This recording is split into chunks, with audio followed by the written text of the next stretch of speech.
নমস্কাৰ সকলোকে পুনৰবাৰ মোৰ চেনেললৈ স্বাগতম জনাই লৈ আহিছোঁ আজি দিনটো ৰাশিফল। আজি হৈছে 25 মাৰ্চ 2024 অসমীয়া 10 চ'ত বুধবাৰ।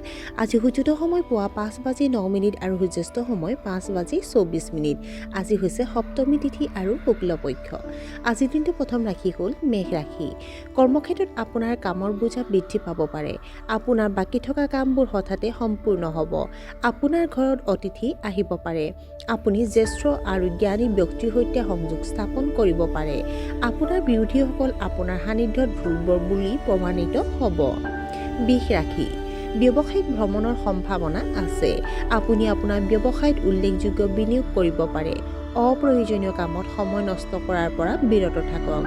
চুটি খং থকাসকলে হয়তো সমালোচনাৰ সন্মুখীন হ'ব পাৰে। উচ্চ ৰক্তচাপত আক্ৰান্ত ব্যক্তিয়ে নিজৰ স্বাস্থ্যৰ যত্ন লোৱা উচিত।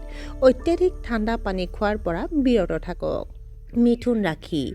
আপোনাৰ বৈবাহিক সম্পৰ্ক সুষম হৈ থাকিব। গৱেষণা সম্পৰ্কীয় কাম কাজৰ প্ৰতি আপোনাৰ আগ্ৰহ বাঢ়িব পাৰে। ৰোমান্টিক সম্পৰ্কত অন্তৰংগতা গভীৰ হ'ব।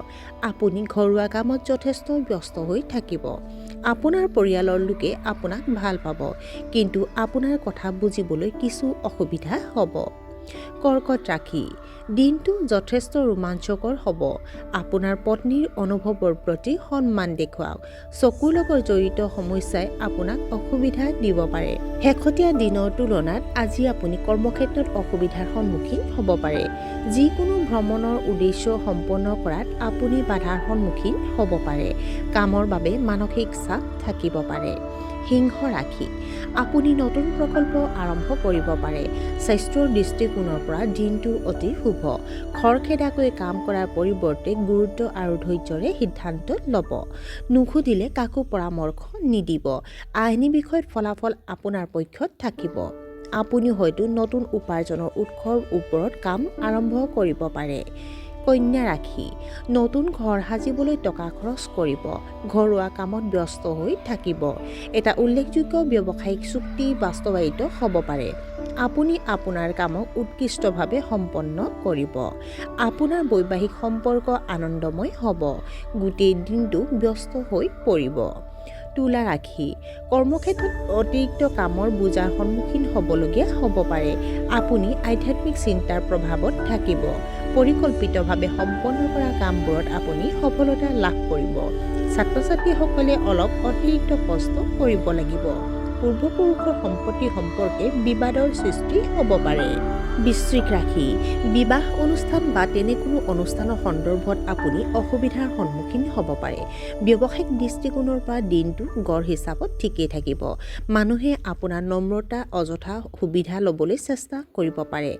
আপোনাৰ পৰিয়ালৰ কনিষ্ঠ সদস্যসকলক লৈ আপুনি কিছু উদ্বেগ অনুভৱ কৰিব। নদী বা ছুইমিং পুল ইত্যাদিত গা ধোৱাৰ পৰা বিৰত থাকক। ধনু ৰাশি। নতুন ব্যৱসায় আৰম্ভ কৰাৰ বাবে দিনটো শুভ। ভুল ধৰণৰ মানুহৰ সংগ এৰাই চলক। আপোনাৰ সামাজিক প্ৰতিপত্তি বাঢ়িব। অবিবাহিতসকলৰ বাবে বিবাহৰ সম্ভাৱনা সম্পৰ্কে আলোচনা হ'ব পাৰে। বন্ধু-বান্ধৱীৰ সৈতে ভ্ৰমণলৈ যাব পাৰে। আপোনাৰ সন্তানসকলে যথেষ্ট আজ্ঞাকাৰী হ'ব। আপোনাৰ সকলো কাম সময়মতে সম্পূৰ্ণ হ'ব। মকৰ ৰাশি। আপোনাৰ দৈনন্দিন কাম-কাজ কিছু ব্যাঘাত জন্মাব পাৰে। কৰ্মক্ষেত্ৰত আপোনাৰ প্ৰভাৱ বাঢ়িব। আপুনি নতুন বাহন ক্ৰয় কৰাৰ পৰিকল্পনা কৰিব পাৰে। আপোনাৰ খং আৰু আৱেগিক আচৰণক নিয়ন্ত্ৰণত ৰাখক। আপুনি হয়তো আপোনাৰ বাকী থকা ধন ঘূৰাই পাব। কুম্ভ ৰাশি। আপুনি নিজৰ আত্মসন্মানৰ যত্ন লোৱা উচিত। নিজৰ অস্থিৰ মনটোক নিয়ন্ত্ৰণ কৰা উচিত। খাদ্যাভ্যাস উন্নত কৰক। ছাত্ৰ-ছাত্ৰীসকলে পঢ়া-শুনাক লৈ গাফিলতি কৰিব পাৰে। আপোনাৰ ৰোমান্টিক সংগীৰ সৈতে যোগাযোগৰ অভাৱ হ'ব পাৰে। খৰখেদা কৰাৰ বাবে আৰ্থিক লোকচানৰ আশংকা আছে। আৰু আজিৰ দিনটোৰ শেষৰ ৰাশিটো হ'ল মীন ৰাশি।